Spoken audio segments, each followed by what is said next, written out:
Türkmenistan'ın Konstitusiyası 26. madde. Her bir rayatın Türkmenistan çayında erkin gezmeye ve yaşayacak yerini sahip alma hukuku vardır.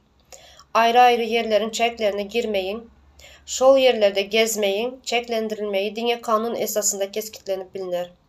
Yine vatandaşlar Türkmenistan Konstitusiyasının 26. maddesinde şunun yalı zat yazılan.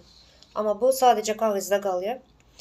Biz öz paytaxtımız bulan Aşkabat'a gidip bilmeyiz. Mesela velayetdən velayete geçip bilmeyiz.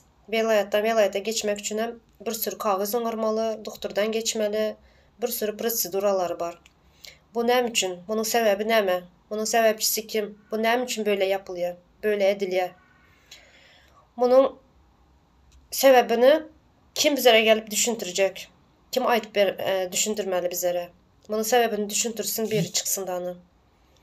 Size bir şöyle komentaryalara yazıp bileniz vatandaşlar. Bunun sebepçisi ne mi? Bu ne için ediliyor böyle zatlar? Sağ olun.